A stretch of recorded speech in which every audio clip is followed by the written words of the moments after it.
El 27 de abril, el presidente Enrique Peña Nieto recibió del Centro de Investigación y Docencia Económica CIDE un concentrado de información con el diagnóstico y con las propuestas para hacer más efectiva la justicia cotidiana.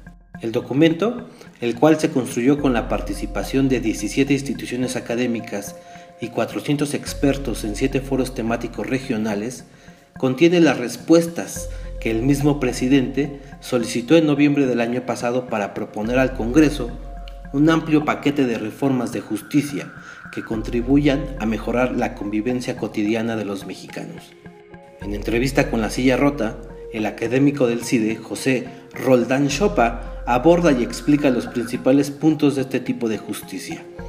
El investigador, quien además participó en la recopilación de este concentrado, también analiza y describe lo que debe entenderse en este tipo de justicia, que no tiene que ver con lo penal. Detalla que la justicia cotidiana es todo aquello que tiene que ver con lo civil, laboral, mercantil y administrativo. Explica que estos temas son más comunes de lo que se cree y la forma en que se solucionen determinan el tipo de sociedad que somos. Buenas noches, bienvenidos como siempre a La Silla Rota.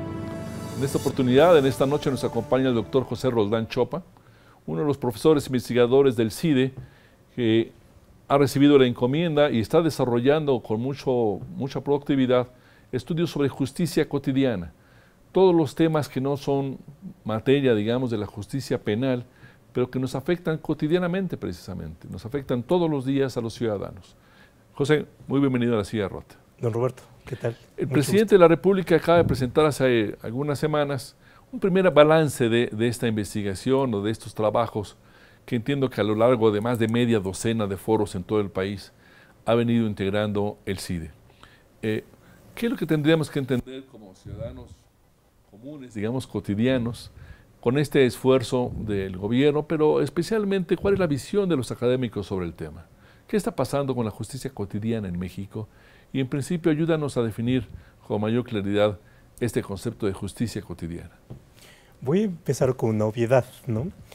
La justicia cotidiana es la que vivimos todos los días, que puede ser un caso muy pequeño y muy sencillo aparentemente, como el problema que tenemos cuando iniciamos el día y nos encontramos con la calle sucia, o cuando vamos caminando por algún lugar de la ciudad y las banquetas o no existen o bien son están muy descuidadas, entonces tenemos una calidad de vida inhóspita, ¿no? Un poco amable. Entonces tiene que ver con esto y también por supuesto tiene que ver con los problemas que hay en los condominios o con los problemas que tenemos y cómo los tratamos cuando vamos a una instancia gubernamental a presentar un problema familiar, por ejemplo, o un problema vecinal, o bien cuando consumimos un producto y resulta que tiene una falla y entonces vamos con el expendedor del producto y no nos hace caso, entonces tenemos que ir a la Profeco. Entonces tiene que ver con este tipo de problemas de todos los días cotidianos, pero que no por cotidianos son menores. Al contrario, yo diría que son aquellos pequeños casos que si no se atienden después resulta en esto que es la injusticia de máximo nivel, la que nos atormenta, la que nos preocupa, la que nos pone en cuestionamiento si nuestro Estado es un Estado de Derecho, como los hechos sucedidos hace pocos días en Jalisco, en Guadalajara y otras ciudades, ¿no? Tú dices que la justicia ciudadana o cotidiana, o por decirlo de otra manera, la injusticia, cuando se incurre en injusticia cotidiana, eso alimenta a la injusticia penal, a la injusticia derivada de la violencia o del crimen organizado. Una cosa corresponde con la otra, ¿es tu percepción? Sí. Y al revés, no vamos a poder resolver las grandes crisis de justicia penal o de violencia o de crimen organizado si no apoyamos también desde la justicia cotidiana. Por supuesto, yo creo que son distintas magnitudes, pero que tienen que ver con un problema común. Hace algunos años, en una visita a Ciudad Juárez, cuando Ciudad Juárez estaba en una situación de violencia exacerbada, me llamaba la atención qué es lo que pasaba con los vehículos.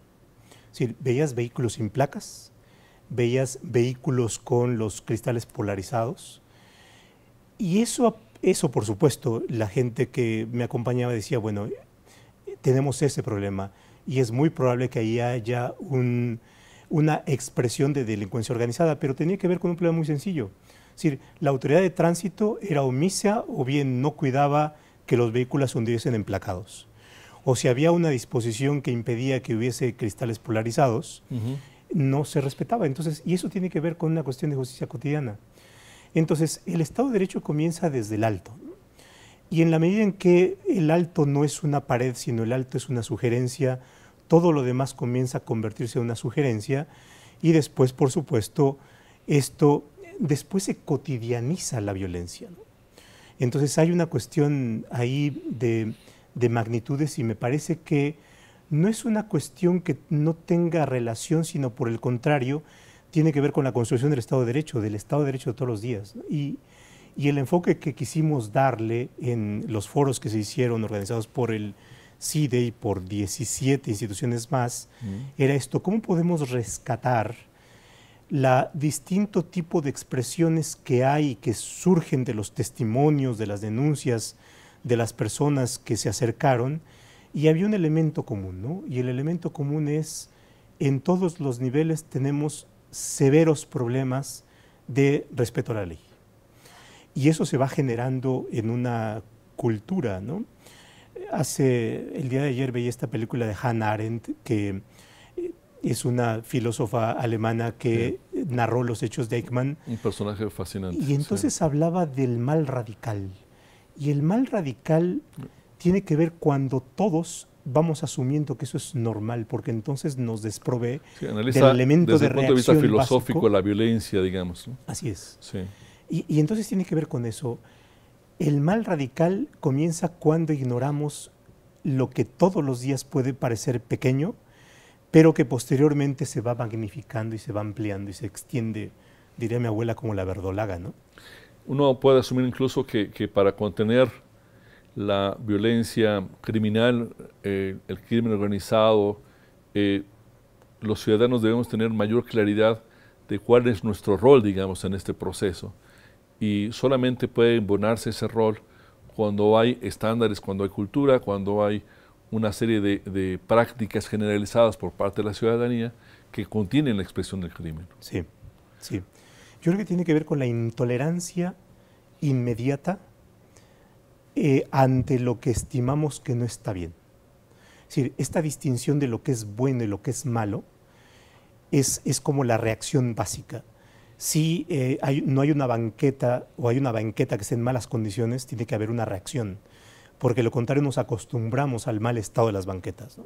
Por ejemplo, y entonces hay estudios de Naciones Unidas del índice de calidad de vida y que expresa cuáles son los países con mejor calidad de vida, que usualmente son los nórdicos, Suecia, Noruega o Canadá.